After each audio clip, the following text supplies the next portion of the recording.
it's a little bit hard to get your head around that. It's just like, oh yeah, another day, another cyber incident. It's risk and reward, Paul.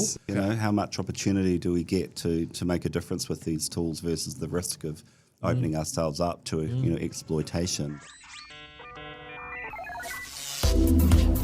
The New Zealand Tech Podcast, brought to you by Gorilla Technology, proactive and strategic IT.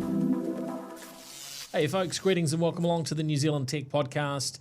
Today, very pleased to have Warwick Gray joining me. How are you, Warwick? I'm really well, thank you, Paul. Great to see you again after many, many years of knowing you. Yeah. Look, actually, we must take a walk to the room next door afterwards because it looks out on a place that used to be the Wang New Zealand building. Yes, indeed. And that's probably my first recollection of talking to you, possibly, because it was decades ago. So yes, memory can be a bit hazy. But anyway, so we looked down on what was the Wang building from our window. Great to catch up. Maybe you can just fill listeners in a little bit on where you fit into this big wide world of tech. You have a very long history in the technology sector here in New Zealand. But what are you up to at the moment? Yeah, thank you, Paul. That's great. I've got a long and varied career, as you know. Like I have a standard policy to be like tech, and that's be brief, be bright, be gone.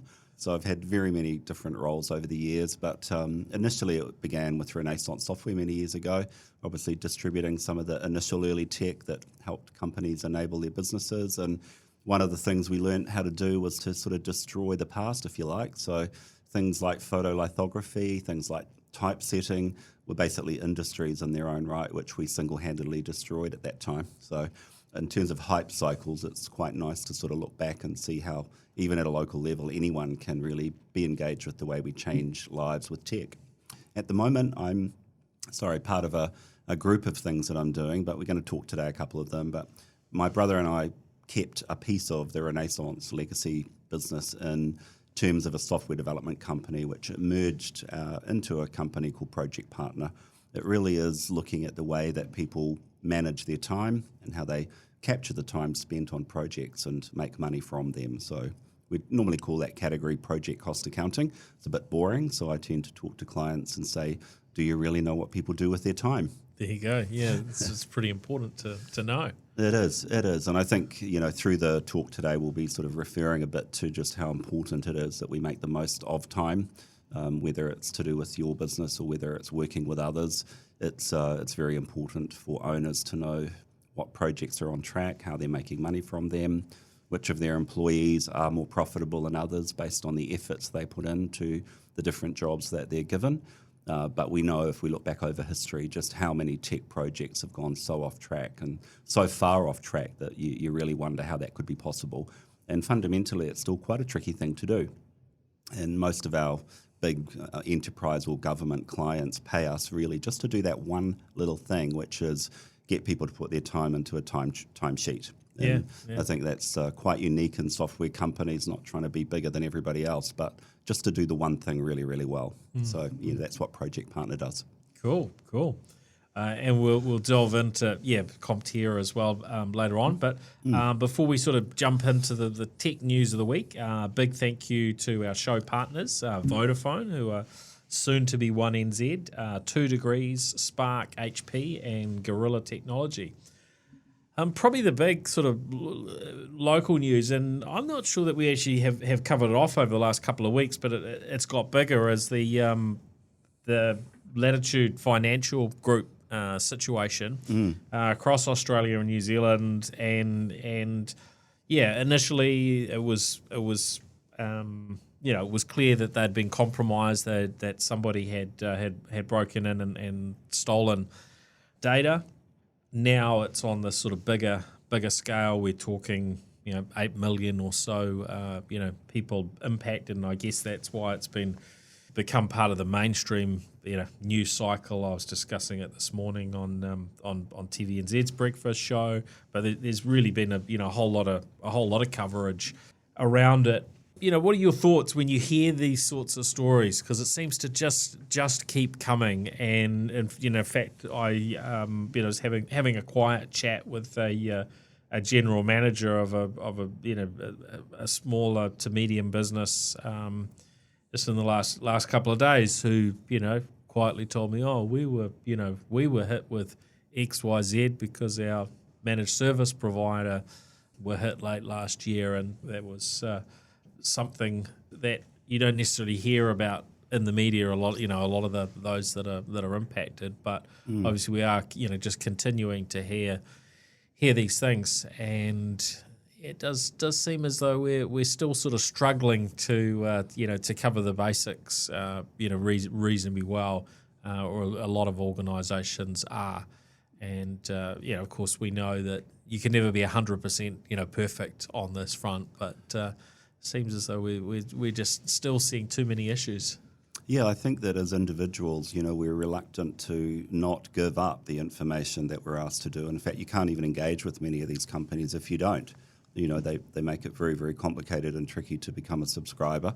In terms of Latitude, I mentioned earlier, I did help with the branding of one of their sub-companies, and, it's gone on to big things. But in terms of doing that by signing up, I have probably become a victim on that list. I didn't do driver's license or anything, but I'm always surprised at how many emails I've had of recent times letting me know that the company has been breached. I think one was Ticketmaster, that ticketing agency, and they had to sort of look into what happened, and they apologised, but they don't really step up and help the people that have been their core audience to know what to do. What should they do? So I think Latitude's done a good job of fronting up to some degree, but in the end they still have lost data. And in terms of the industry and how it's set up, there's no excuses for that today. No matter what firewalls they have, or the endpoint protection that's been broken, or the breaching of their cyber security model. And I think it's going to be a big subject for the future as we look to see what repercussions individuals can do to potentially not sue them, but obviously they've got to take more responsibility. Yeah, it does seem as though there still needs to be some legislative action that brings more accountability, whether it's at the director level or what have you, and certainly we've seen there being an increased weight on of responsibility on directors when it comes to health and safety in recent years, data privacy.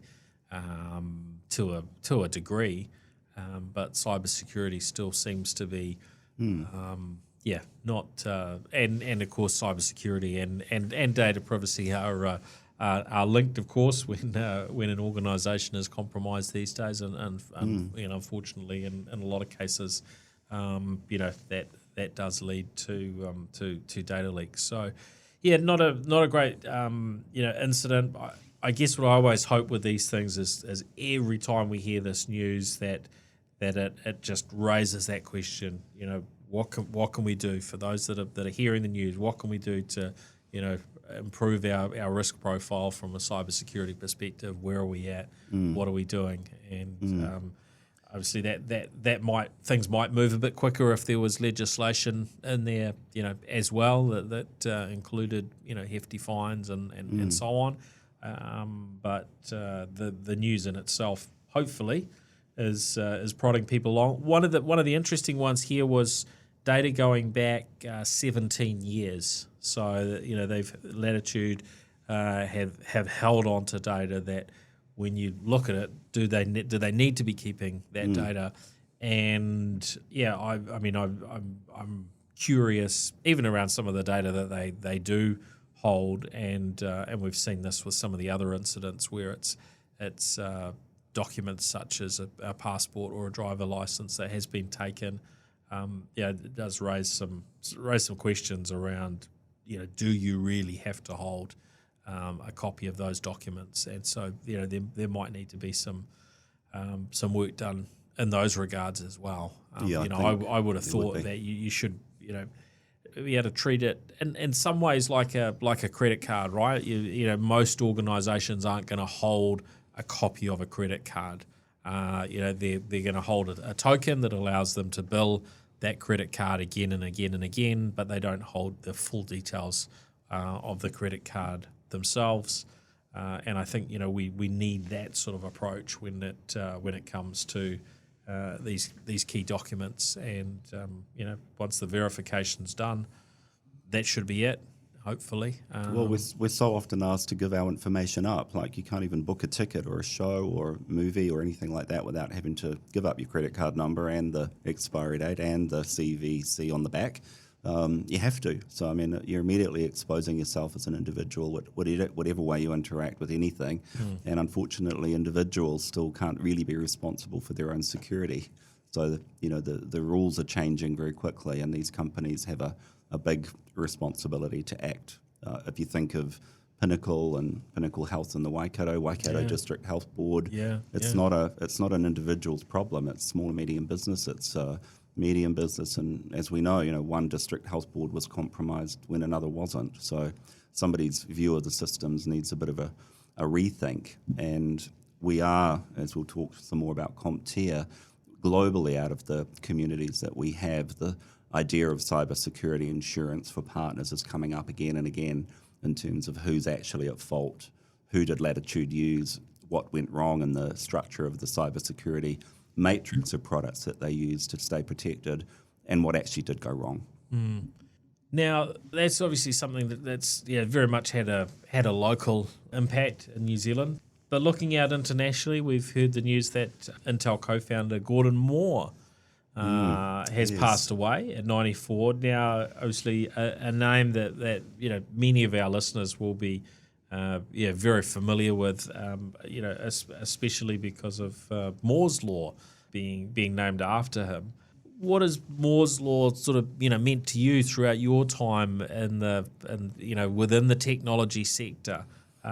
Because it's been a predictor of increase in computing power since I actually can't remember when it started out. I will have a look and share that. But this idea of the doubling of transistors on chips, and we really saw it really lead to this exponential growth in computing power. Well, I guess it can be debated. Was it Moore's Law that kind of helped push things forward, or was it that things were going to move forward at that pace even if Moore's Law didn't exist?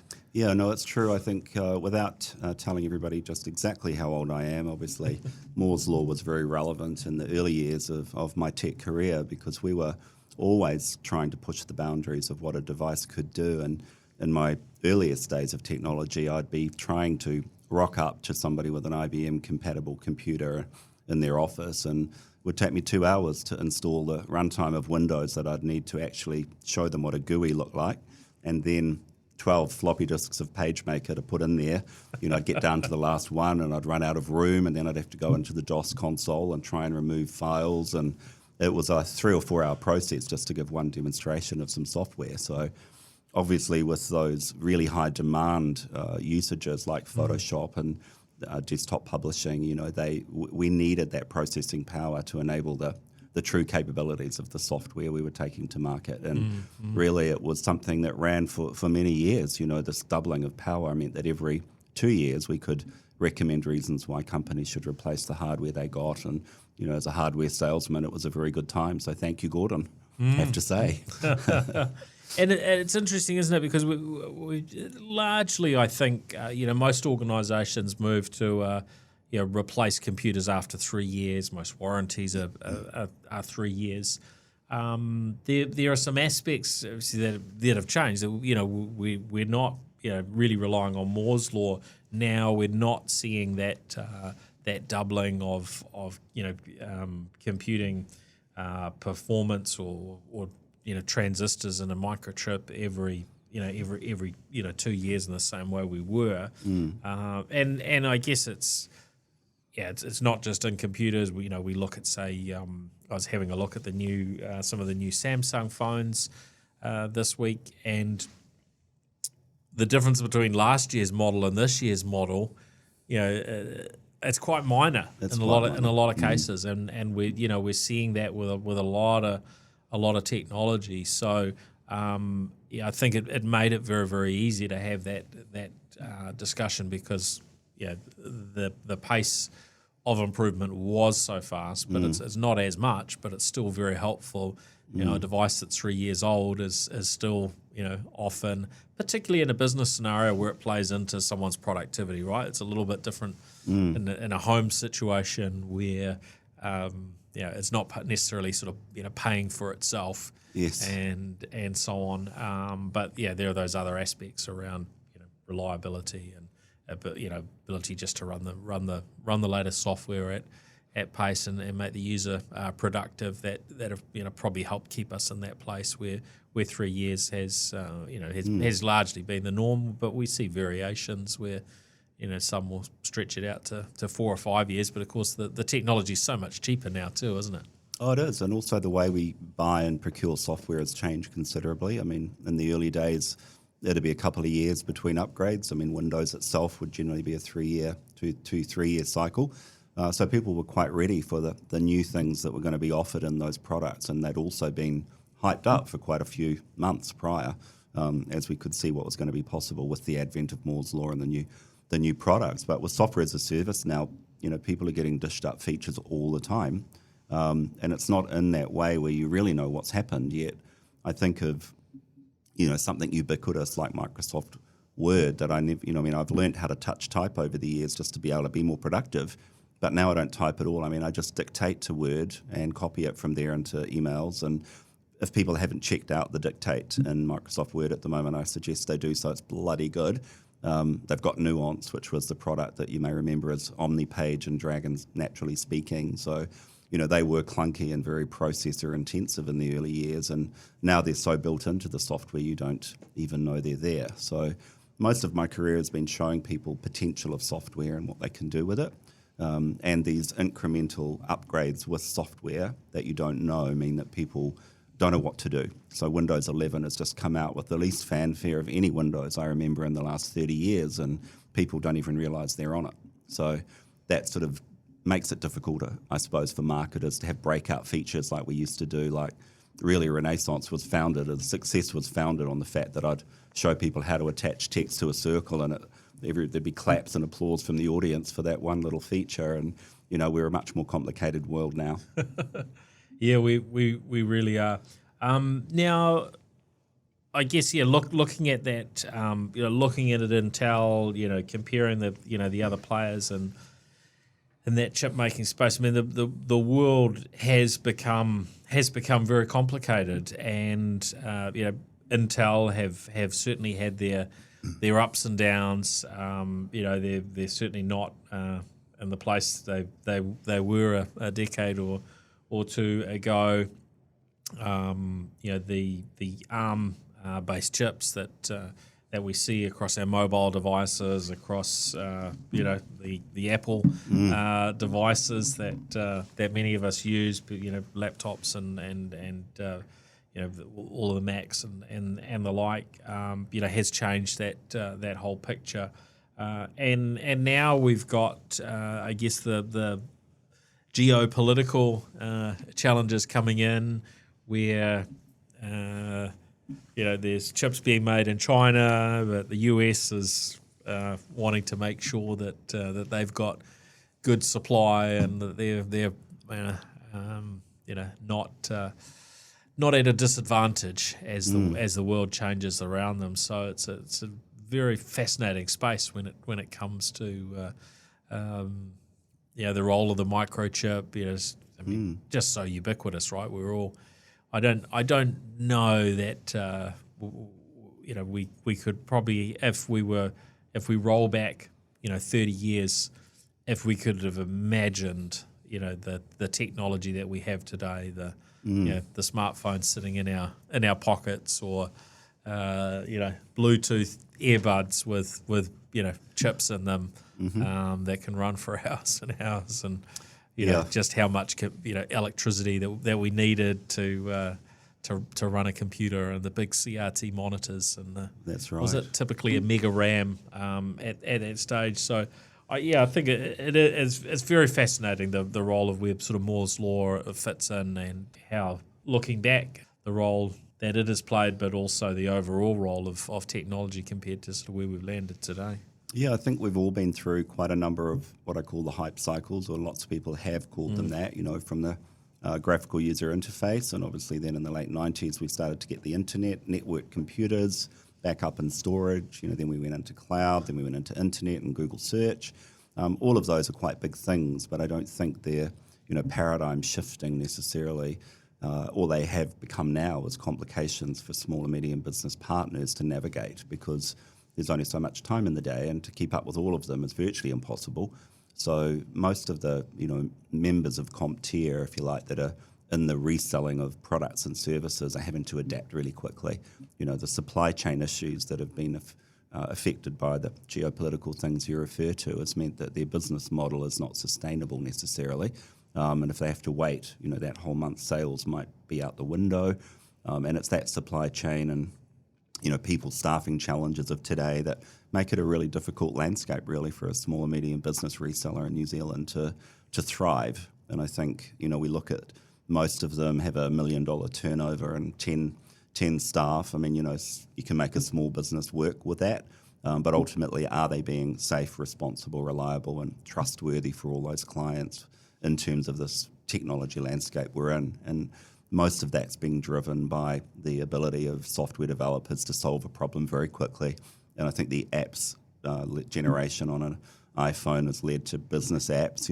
Microsoft's Azure Marketplace means any reseller can access products and solutions from anywhere in the world and sell them, and obviously leverage the opportunity they present. But most are too small to have the time to do that. So it's not an easy landscape at the moment, with inflation and recession fears and staff movements and quiet quitting, which is where people are quickly taking a job that someone's offering them more money, and there's just not enough people to fill the gap. 15,000 shortages in the IT industry in New Zealand alone, and an immigration policy that isn't really supportive of bringing in the skills we need. So New Zealand Inc. is a bit at risk here, I think.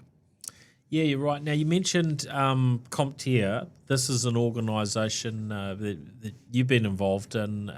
Tell us a little bit about your role and where sort of CompTIA fits into the broader picture, because it stands for Computer Technology Industry Association. So it's actually quite broad, isn't it? Yeah, it is broad. It's a global organisation that's been set up to do two things. One is to do vendor agnostic certifications and course development. So, increasingly in the world today, employers are trying to upskill people that are looking to embrace their career and go further into certain tech areas, or to allow people to get access to skills training that's not necessarily a 4-year university course, which we'll talk some more about.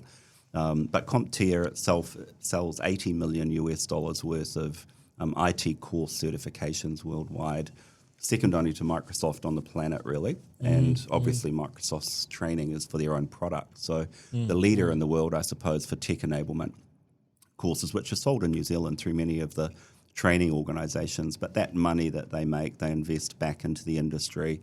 So I sit on the community side, and that's a non-profit part of the global organisation. Very, very strong in networking for the industry in America and in Europe, UK. Not so known in New Zealand from the community side because we're a small country. So I've stepped up to be the ANZ executive member for New Zealand along with Greg Sharp, and we are working with the exec in Australia to develop community events that anyone in the tech industry can come along and enjoy from a networking perspective and meeting people similarly, but mostly with that agnostic approach. Most of the events we go to are product-led or led by a vendor's messaging, which you've got to sift through to figure out what's really going on. And in terms of the COVID period, the timing for back-in-person events is, really about people getting to know people and talking to people about problems that they've got. And it's not as much the themes of the actual community events as is the networking, what goes on outside and around that. So we're only been active in New Zealand for about three years. We only get 3-year term as a councillor.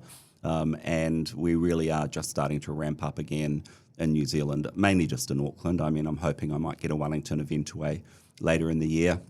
But our next meeting in New Zealand is on May 18th. And as I said earlier, it's purely non-vendor, but it's looking at cybersecurity insurance this time and obviously, as we'll talk some more about the AI trends and what that means for small partners trying to take advantage of a technology that's, right at the peak of the hype cycle, I suppose. And hopefully they haven't slipped into the trough of disillusionment yet. We'll see how we go. Yeah.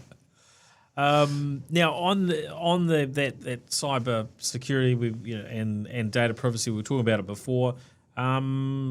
ChatGPT. This is kind of the exciting buzz at the moment, but ChatGPT actually have fallen foul of this. Yes, so some dramas there. They've put a little bit of blame on some open source code that they're using, but quite a shock. In fact, I was at an event today, walking an organisation through a futurist mindset and then into a workshop around a broad range of AI tools, but with a certainly a very heavy focus on ChatGPT, because that's the product of the moment. And I had to say to them, look, you've got to be really careful what you feed into these tools, because you can't be 100% sure that if you're putting your intellectual property up there, where that might go. And so sort of discussing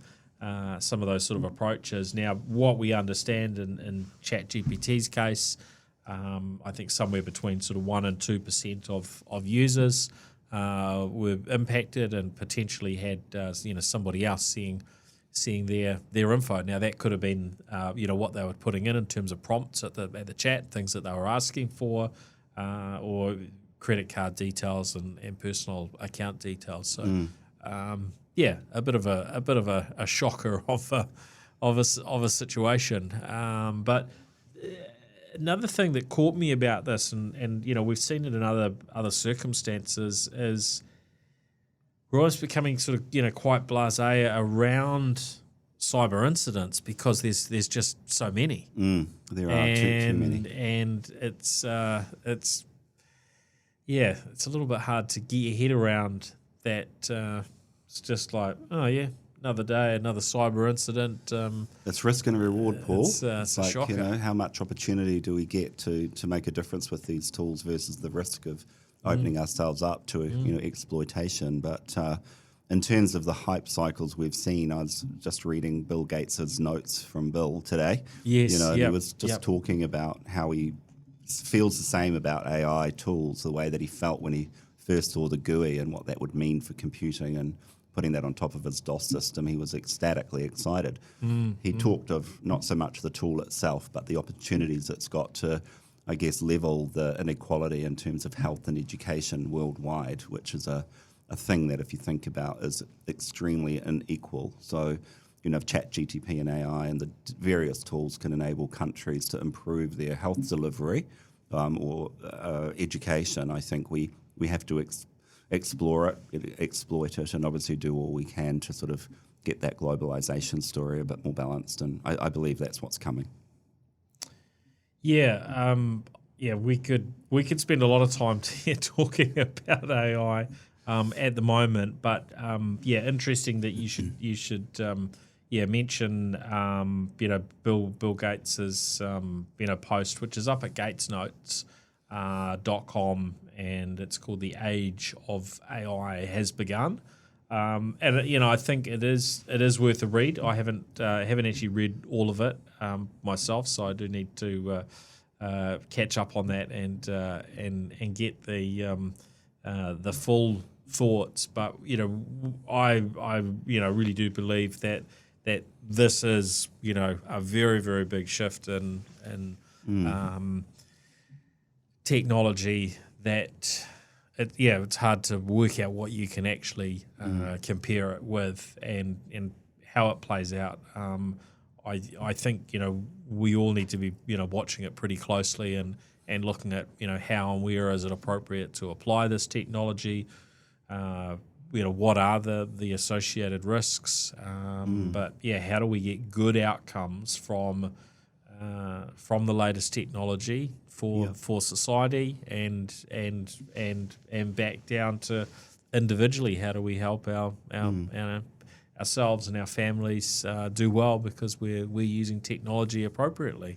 Yeah, well, I think, everybody needs to find within their organizations a champion. When I was working at Microsoft, we'd always try and find a eager beaver inside the organization that was interested in what these features could do, how they could apply to the business, and then they'd show the others how to do it. So, early adopters in terms of wearing my MTech hat is what I love the most. And you're a good, futurist in terms of bringing some of these technologies to people's notice. But in terms of making them real, you've really got to start exploring them quite soon. I mean, already we're, well to 2 or 3 years into this. It's not new. It isn't at all new, actually. It's really maturing quickly. But there are applications for everybody, not just health and education, although I don't really think universities will exist in the model that they are at the moment. I mean, why go to university for 4 years if you can do a CompTIA certification course in cybersecurity and get a job within 3 weeks?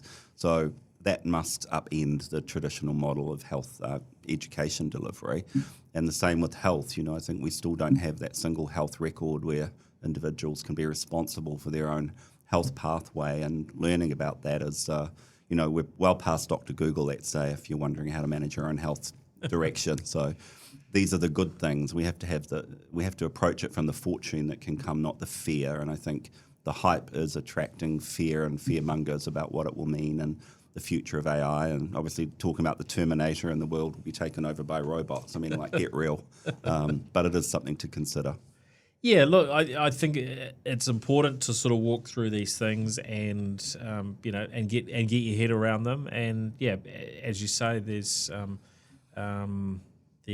that value in having one or more individuals that are going to take the lead and help drive these things inside our organisations. I think it's really important to our broader success as New Zealand. We have often really punched above our weight, done really well in certain areas, and we've seen that with the broader tech sector where I think where are we now? Maybe number 3 in terms of biggest export earning sort of generation, tech's moving up, but the Technology Investment Network have said, look, we're not too far off from tech potentially being our number 1 export earner. But of course most of our firms don't see themselves as tech firms, but actually the opportunities of utilising tech inside every organisation, to a degree, says, well, actually, every firm is a tech firm to one degree or another, and so we have to bring this into to all our organisations and be making sure we're not getting left behind. And sometimes we've really innovated so well as a country, and of course that comes down to individuals and teams that have helped really push through. Rocket Lab, of course, one of our most, I think, exciting stories in recent years, but there's a whole bunch more. We've got to make sure that we keep sort of pushing the barriers and pushing forward on these things. So I think keeping up with it is getting so much harder for everybody. Which just speaking about CompTIA again, we have 5 global priorities as part of the vision for the organisation, which is around cybersecurity, clearly, managed service providers and how to help them thrive in this complicated market. But the third big pillar is around emerging tech, or MTech, and helping people see through the various trends we're seeing, blockchain and AI and all the other things that might or might not be relevant, to try and help them navigate through. And I mean, really, I often talk of myself as a futurist, a bit like yourself, but all I'm really trying to do is help people see the output that can be gained from some of these new tools as it applies to them. So, the role's really an educator, helping people to not have that fear and to have the confidence to explore. And when you look at some of the things and the practical examples of seeing ChatGPT demonstrated and all the other AI, I mean, it's not just the only one, people are immediately seeing the applications, and then they can start to work on what they might do to monetize that. And linking that back to the theme of time and how limited we all have it. At my age, I'm running out of time with 20 good summers left, they say. I am trying to make companies understand how much time is lost. And so one of the project partners' goals is if people that are working from home, don't get stressed about that. Let them have that lifestyle option, but make sure they fill out their timesheet so you can either apply that work to a project and tasks that you can monetize, or at least to gather the intel about where they are spending their time, because we have got a couple of government departments and their only requirement of staff is 24 hours billable against a 40-hour paid working week. And you think, well, really, what are they doing for all that rest of that time? So it's quite easy to slip a timesheet opportunity in front of a company and say, well, if everybody just put their time in against things we do, marketing, sales, meetings, planning, you get a much bigger and clearer picture of where your profitability is. And I think in the end, everybody has to focus on the business criteria and profitability, whatever they are, whatever business they're in, and know how to pull those levers. And I think Mercury is one of our biggest clients, use it for interdepartmental billing when they're charging to another department, which happens quite a lot in these bigger organisations. And so I just feel like we've got such a short amount of time, you've got to make the most of it, but be very specific about where you're going, what you stand for, and the storytelling behind each and every brand that we meet. So it's a very crowded marketplace, the tech industry. But what I love is these software as a service companies. I mean, I don't know if you've been to any of the Kiwi SaaS meetings, but they're just hotbeds of ideas and technology challenges and how they're overcoming them and what their big idea is and what they're going to solve worldwide. And you would think that they'd be happening in other parts of the world, but that New Zealand innovation thinking is quite a unique thing in our country. That it's great to see that being embraced and these problems being solved. And Velocity, Vista, there's so many stories of software companies in New Zealand that are going global. And I mean, I just love and applaud their efforts. Yeah, actually, interesting you should mention Kiwi SaaS, because this week they have Southern SaaS taking place, and apologies, I've let the entire side down by mentioning it now because it's now sold out. There is a wait list, so there might be an opportunity still get in, but it looks like a really exciting event, and I think it shows us that government can get in and really make a difference, and New Zealand Trade and Enterprise sort of sit behind Kiwi SaaS, or they're hosting it, and Callaghan Innovation are involved there as well, right? So and many listeners will know Brett Roberts, who's a regular on the show as well.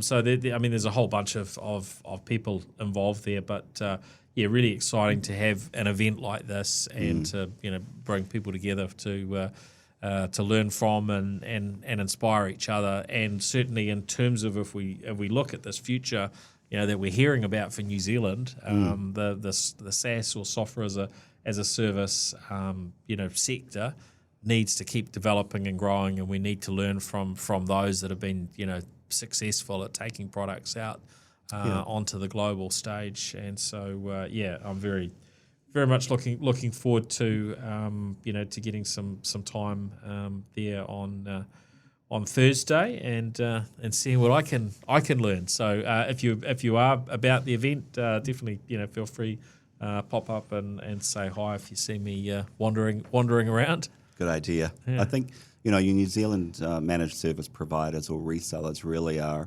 needing to diversify somewhat, and I think the partnerships with a number of the organisations in Kiwi SaaS will be something we'll see a lot more of as we sort of put that Rubik's Cube together of products and solutions, because the developers of these software products need channels, and they eventually will need one. Most of them are going direct in the beginning, but ultimately for scale they need that.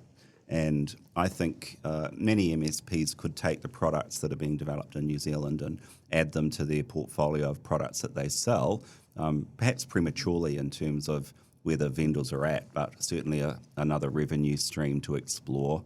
I mean, many of them apply to all kinds of different business sizes, so get in early and get that revenue stream growing from these partnerships.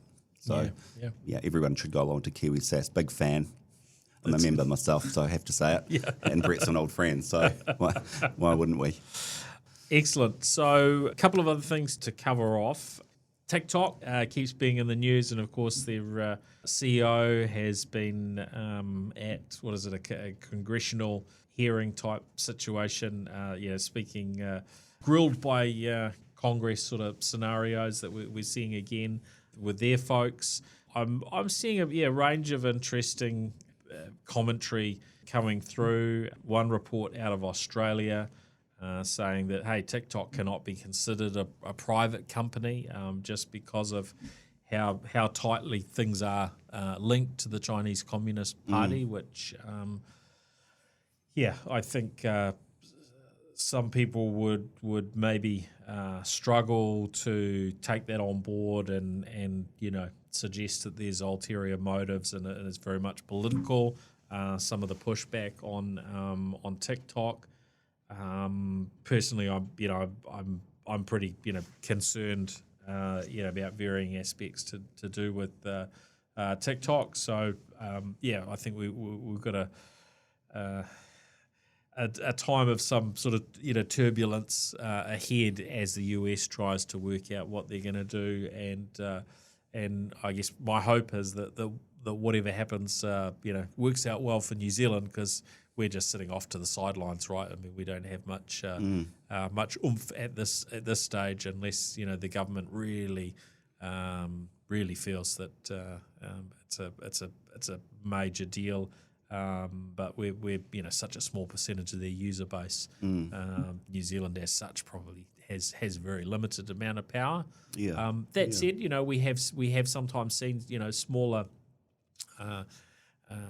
countries be able to make an impact globally by taking a stand one direction or another, taking some leadership, and sometimes others will follow. But I imagine there'll be some debate there as to how folks feel. I think because it's a consumer product, the actual users of the software don't actually care that much. In terms of business use, if you think of something like Kaspersky, that basically a friend of mine from HP was running that across ANZ, and the business went away overnight with that anti-Russia sentiment. And that brings us back to just thinking carefully about the products and things that are being used and what could be behind them. I mean, ultimately, that cybersecurity threat is not because of things in New Zealand as a rule. So that's fair, but ultimately, if we think of our global market and that we're all people, these geopolitical things will continue to interfere in multiple ways that life will never be the same again. It's a shame, really, because we've been debating whether TikTok should have a place in our business marketing strategy on numerous occasions, along with all the other options. But that channel, if you like, for storytelling has found its place in TikTok. So what does that tell us about the way people behave and what they like to use? And I always talk in marketing with clients, you're not really creating content. You're trying to create content that people will share on your behalf. Hashtags and shareable videos. Your podcast is an example of content that people can give to do good is what we really want to get to. So maybe it's a platform that won't be around too much longer based on the geopolitical structure we've talked of. Yeah, I'm not sure it's gonna go away. There might be some structural changes, ownership changes, and other bits and pieces. But yeah, that certainly is is one option, that it might go away in a market or what have you. But yeah, we'll see how it plays out. But putting on the sort of the business hat, if you're a business owner or someone trying to build a personal brand, become an influencer, there's a whole lot of scenarios whereby TikTok is an absolutely brilliant platform to be using. So you might hear from me some some negative feeling towards some of their cybersecurity and other practices. Look, if you're creating content, that's where the audience is right now. So you have to find your way through that and figure out how to take advantage of what's relevant at the moment. Now, it's the hype cycle again. I think we've slipped into the trough of disillusionment with TikTok, but we'll see what happens in the next year or so, eh? Yeah. Now, I saw news headlines through the BBC around Lindsay Lohan and Jake Paul being hit with charges from the Security and Exchange Commission in the US over crypto scheme that they and a number of others sort of got in and promoted without necessarily there being the appropriate transparency to say, actually, we're promoting this because we do well if you follow our links or what have you, whatever the exact scenario was there. I think that maybe they were given sort of set specific fees to promote this stuff, but Probably. not a great scenario.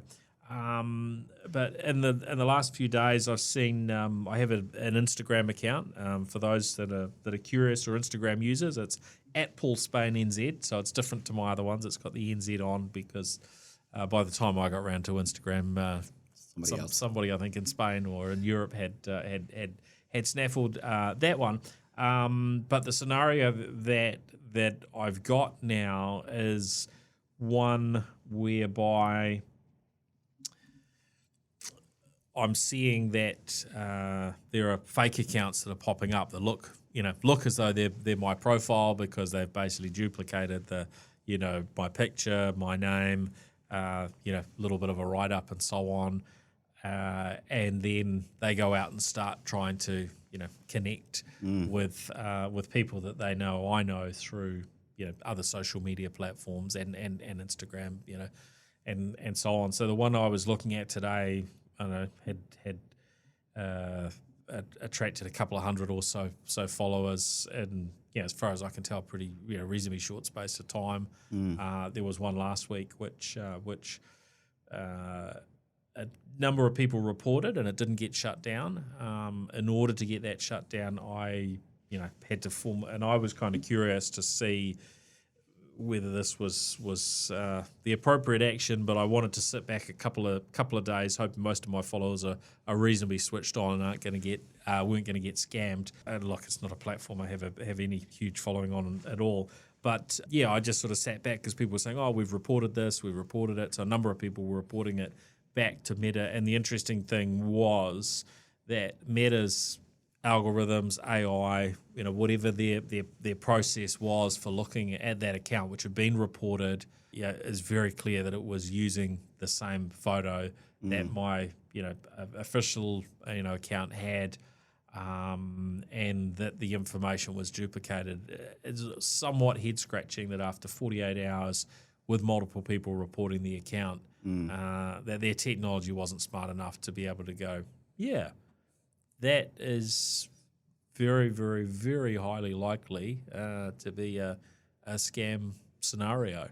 Yeah, I wonder why they don't actually, sort of have a net that must be able to be set up to protect the individuals like yourself that do already have a profile, and then make it almost faceless of them to make it easy to find out and get help, especially as individuals, because many of the social network users that are listening would probably have had their Facebook or their Insta hacked as well. Yeah, I don't think it's unique to me, and as I say, it's not like I have any sort of large following on there in the broader scheme of things.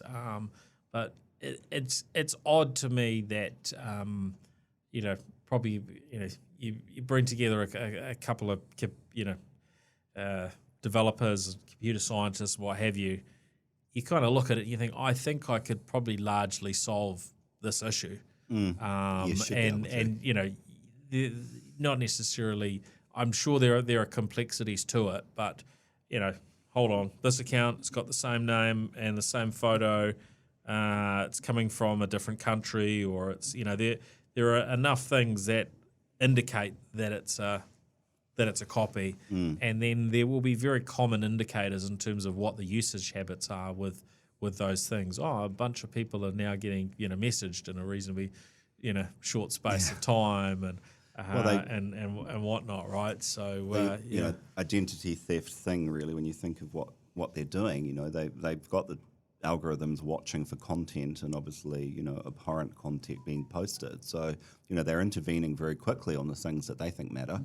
They're not intervening very quickly when it comes to identity protection, and I think that'll be something that you will hear more. look, I brought this up with Meta, and they were here in the office just in the the last 3 weeks or so, and I put some questions to them of which interestingly, following that discussion, I don't recall having seen a lot back on the hard questions that were asked. I'm sure they're very busy and they've been laying off people, and it's very complicated.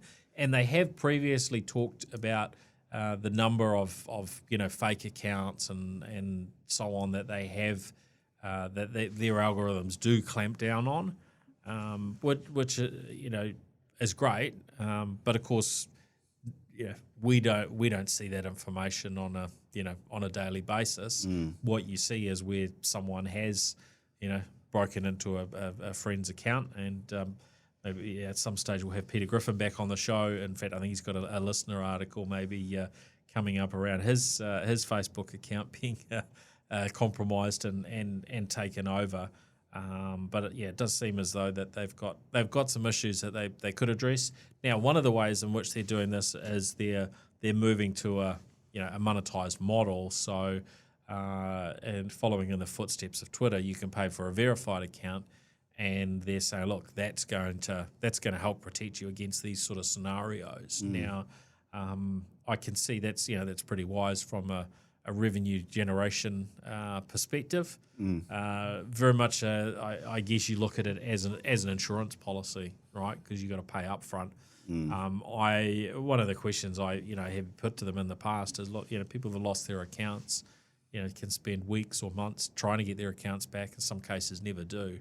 Why don't you have something where people can pay, even if it's $500 to have that opportunity? Now, of course, that then creates an issue because there's a bunch of people that aren't going to be able to necessarily afford that. But I think there's plenty of opportunity ahead for our social media companies to still innovate and to figure out and solve some of these problems that we've been seeing for years and years and years. So. I think it comes back to the influence. If you're going to have an audience and you're going to have influence, you've really got to sort of take care of that. I mean, really, as a person that is quite social and a bit of an influencer, I'm not sure that I'd trust Lindsay Lohan as a guide to my cryptocurrency procurement. But you can't protect stupid all the time. Yeah, look, but you think about it. Well, someone with that sort of profile, you would think, well, they or an advisor to them must have done their research if they're posting about, something. But and I guess to join up the dots, I've been asked why would anybody want to compromise, your account, Paul? What would be the benefit of that? Yes. And what what we know is it tends to be around, being able to promote, crypto. Scams or whatever the scam is, but usually something investment related. And so if someone gets access to your network and you're trusted, and whether that's that you've got a small network or a large network, if you've got trusted people and you can convince somebody, or multiple people in your network to make an investment, that can be a very, very good play for. Or a very evil play, but can be a successful play for a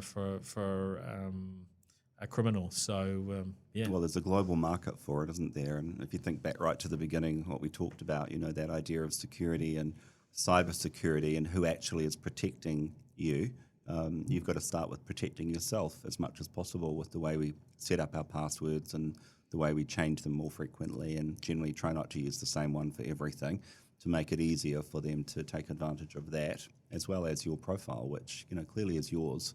But with deep fakes and with AI coming soon, we'll have a chatbot AI generated Paul Spain that you will probably do the podcast without you soon. No, this is too much fun. The last story, I just wanted to give it a mention.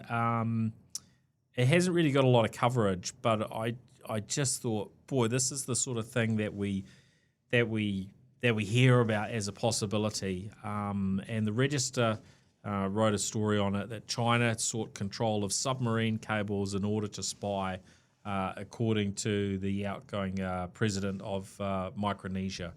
So just, there's all sorts of, rabbit holes going on, but, we've heard of these sort of concerns and we've seen scenarios whereby,